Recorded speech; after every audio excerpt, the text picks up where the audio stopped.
नगर में टुनटुनी चिड़िया अपनी बेटी सुनहरी और अपने बेटे गोलू चिड़ा के साथ रहती थी। टुनटुनी चिड़िया बहुत गरीब थी और वो बहुत मेहनत करके अपने बच्चों का पेट पालती थी। वो जो पैसे कमाती उसे अपने बच्चों को पालती। बारिश का मौसम आने वाला था।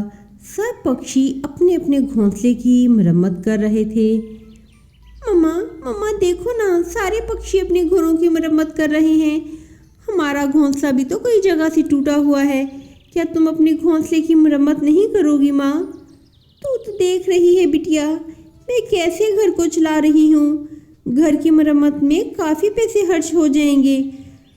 उसका बेटा गुल्लू चिड़ा वहाँ से जाने लगता है तो टुनटुनी कहती है, बेटा तू कहाँ जा रहा है? क्या तू देख नहीं रहा काले काले बादल आकाश में भरे हुए हैं? में भी बारिश आ गई तो तू रास्ते में फंस जाएगा बेटा। तब तक आप कमेंट में बताएं कि 500 माइनस 300 कितने होते हैं। मैं अपने दोस्तों से मिलने जा रहा हूँ माँ। सुबह से घर में बैठा बोर हो रहा था।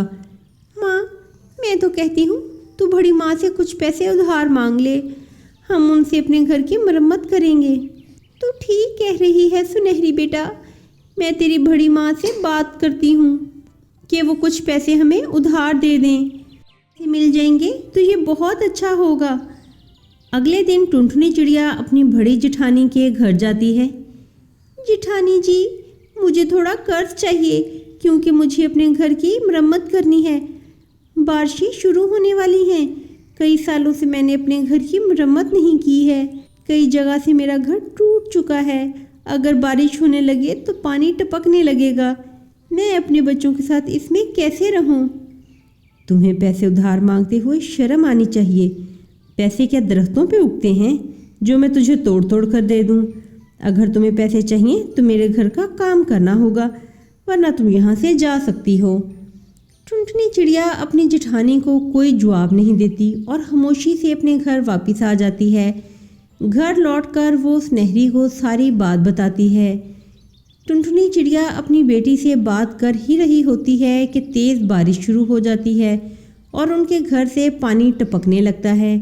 तभी सुनहरी अपनी माँ से कहती है, माँ आप परेशान ना हो, मैं अभी जंगल से कुछ लकड़ियाँ लेकर आती हूँ।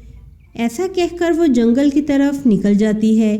इतनी तेज़ बारिश में उसे ढूंढने पर भी का करने के लिए कुछ नहीं मिलता। वो थक हार कर एक पेड़ की डाल पर बैठ जाती है।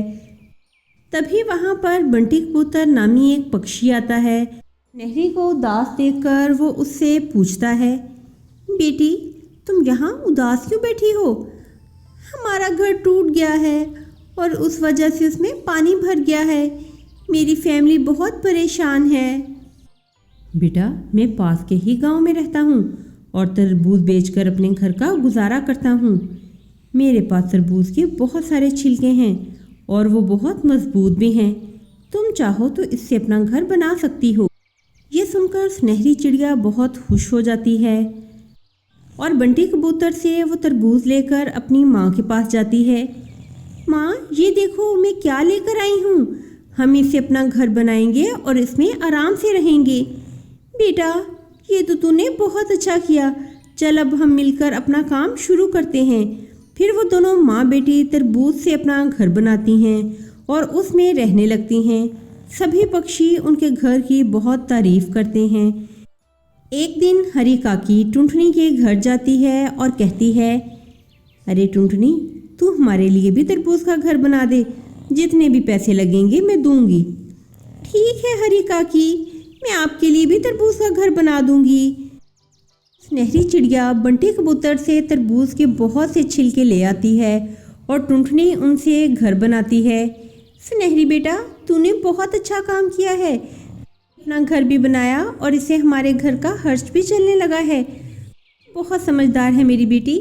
इस तरह टुनटुनी चिड़िया तरबूज का घर बनाकर बेचती है और खुशी खुशी रहने लगती है।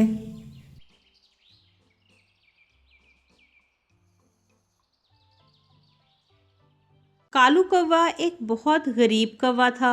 उसके 5 बच्चे थे। उसकी 4 बेटियां और 1 बेटा था। टुनटुनी चिड़िया घर में पापड़ बनाने का काम करती और कालू कौवा गली गली जाकर वो पापड़ बेचा करता था। दिन टुनटुनी कहती है, सुनो जी, आपके पापड़ बेचने से घर नहीं चल पाता। हमारे 5 बच्चे हैं, हमें उनके भविष्य के बारे में भी तो कुछ करना है। आप कोई ऐसा काम क्यों नहीं करते जिससे हमें आमदनी ज्यादा और मेहनत कम हो। टुनटुनी, मैं सारा दिन जंगल की गलियों में घूमता रहता हूँ, फिर कहीं जाकर 100-200 रुपए कमाता हूँ। अब तुम ही बताओ मैं और क्या करूँ। एक दिन टुनटुनी पापड़ बना रही थी कि उसकी बेटी सुनहरी ने पापड़ बनाने की जिद की। टुनटुनी ने वो छोटे छोटे पापड़ तल दिए। जब वो फूल गए तो वो पानी पूरी की तरह लगने लगे। मम्मी मम्मी, ये देखो, ये तो पानी पूरी की तरह लग रहा है। ये देख टुनटुनी चिड़िया सोचने लगती है, क्यों ना मैं पानी पूरी बनाऊं और ये बाजार में एक ठेला लगाकर इसे बेचें। वैसे भी चाट, पानी पूरी ठेलों पर तो बहुत रश होता है। पानी पूरी तो सबको ही पसंद होती है, लेकिन इससे पहले मुझे इसे सीखना होगा। टुनटुनी चिड़िया ने ये बात कालू कौवे से कही तो उसे भी ये आइडिया पसंद आया। पहले दिन जब कालू कौवे ने पानी पूरी का ठेला लगाया तो उसकी खूब बिक्री हुई। देखो टुनटुनी, हमारी आज 700 रुपए की बिक्री हुई है। वो तो पानी पूरी खत्म हो गई, वरना और ज्यादा पैसे होते। ऐसा करते हैं जी, कल से हम और ज्यादा बना लेंगे। बिटिया भी थोड़ी मदद कर देंगी। कालू कौवे का काम चल निकला। कालू कौवे का एक बहुत अच्छा दोस्त था, बंटी कबूतर। वो अक्सर कालू के पास बैठा होता था। कालू के पास इतने पैसे देख उसके मन में लालच आ गया। अरे वाह कालू, तेरे तो दिन फिर गए। तेरे पानी पूरी का काम तो चांद काट रहा है। हाँ बंटी, मेरा काम तो चल निकला है। मेरी पानी पूरी की तारीफ सभी पक्षी करते हैं और इसे खाने के लिए दूर दूर से आते हैं। अरे मेरे घर में तो रोज लड़ाई रहती है। क्या तू मुझे ये काम सिखा सकता है? कालू कौवा बहुत सीधा था। अपने दोस्त को परेशान देखकर पानी पूरी बनाने के सारे तरीके बता दिए। कुछ दिनों बाद बंटी ने कालू कौवे से थोड़ी दूरी पर पानी पूरी का ठेला लगा लिया। अरे आप कितने बुद्धू हैं, आपको ये पता क्यों नहीं चला कि वो आपकी रोजी रोटी छीन लेगा? अरे मुझे लगा वो परेशान है तो मुझे उसकी मदद करनी चाहिए। मुझे क्या पता था वो मेरे पास ही ठेला लगा लेगा। आप उसे मना करो, नहीं तो। नहीं नहीं, मैं उससे बात करूंगा। अगले दिन वो बंटी के पास जाता है और कहता है, देखो बंटी, तेरे यहाँ ठेला लगाने से मेरे काम पर फर्क पड़ रहा है। तू कहीं और जाके ठेला लगा। ये क्या बात हुई? ये सड़क किसी एक ही मलकियत नहीं, यहाँ पर कोई भी ठेला लगा सकता है। आलू की बिक्री अभी भी बहुत अच्छी हो रही थी, इसीलिए उसे ज्यादा फर्क नहीं पड़ा। अरे वाह भाई वाह, पानी पूरी तो बस कालू की ही अच्छी लगती है। एक वो बंटी है, पानी पूरी बनाता है पर मजा नहीं आता। अरे हमारे यहाँ शादी है, क्या तुम वहाँ काम करोगे कालू? हाँ हाँ, क्यों नहीं साहब, मुझे काम की जरूरत है। उसके बाद से सगाई, शादी, जन्मदिन से दूसरे त्योहारों के लिए भी ऑर्डर आने लगते हैं। बंटी कबूतर को उससे जलन होने लगती है। वो अपने पास आए ग्राहकों को उसकी पानी पूरी की खराबियां बताता है, लेकिन फिर भी ग्राहक उसके पास जाते हैं। एक दिन बंटी कबूतर ने सोचा, क्यों ना मैं कुछ ऐसा करूं कि इससे कालू कौवे की पानी पूरी ही खराब हो जाए और इसकी बिक्री बंद हो जाए। एक दिन बंटी ने नजर बचाकर कालू कौवे के पानी पूरी के पानी में पेट खराब होने की दवा मिला दी। बुलबुल कहती है, दिल करता है बस खाती ही रहूं। जिस दिन पानी पूरी ना खाओ, मानो लगता है कुछ खाया ही नहीं। अगले दिन जिसने भी पानी पूरी खाई वो कालू कौवे के घर आ गया। कालू, तू ये बता, तूने पानी पूरी में कल क्या मिलाया था? कल जिसने भी पानी पूरी खाई उसे उल्टी और दस्त हो गए। अरे भाइयों, आप इतने समय से मेरी पानी पूरी खा रहे हैं, पहले कभी ऐसा हुआ है क्या? क्या पता भूले से कोई एक्सपायर मसाला डाल दिया हो। मैं आइंदा से इसका ख्याल रखूंगा। मैं माफ़ी चाहता हूँ आप लोगों से। हाँ कालू, तुम एक अच्छे पक्षी हो, तुम कभी मिलावट नहीं करोगे। पता है कोई मसाला ही एक्सपायर हो, लेकिन आगे से ध्यान रखना। सुनो जी, मैंने सारे मसाले चेक कर लिए हैं, किसी की भी डेट एक्सपायर्ड नहीं है। फिर ये कैसे हुआ? पता है कोई गलती हो गई हो। वो कोई गलत थोड़ा ही कह रहे थे, उनकी शक्लें दिखी थी। हो सकता है बंटी ने ही कुछ किया हो। आप अपना ठेला अकेला छोड़कर कहीं गए तो नहीं थे? हाँ, मैं थोड़ी देर अपना ठेला अकेला छोड़कर बर्फ लेने गया था।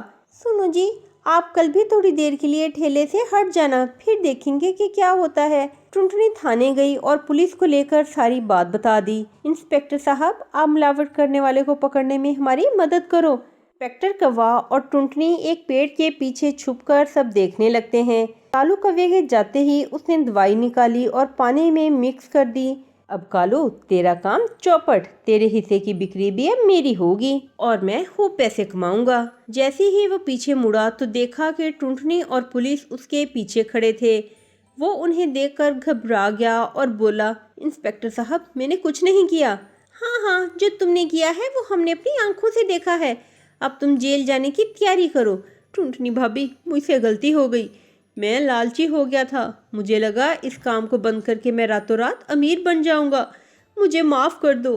पता है, तुम्हारे इस लालच की वजह से कुछ पक्षियों की जान भी जा सकती थी। बंटी कबूतर की आंखों में पछतावे के आंसू थे। मैं आइंदा से ऐसा काम नहीं करूंगा। अगर मैं जेल गया तो मेरे बच्चे भूखे मर जाएंगे। ठीक है इंस्पेक्टर साहब, इसे छोड़ दो। बंटी, मेरी एक बात हमेशा याद रखना, हम मेहनत करके ही सब कुछ हासिल कर सकते हैं, लेकिन लालच हमें जुर्म के रास्ते पर ले जाता है। जाओ और कहीं और जाकर मेहनत करो और ईमानदारी से अपना काम करना। बंटी कबूतर वहाँ से ठेला लेकर चला जाता है और कालू कौवा फिर से पक्षियों की मनपसंद पानी पूरी बेचने लगता है।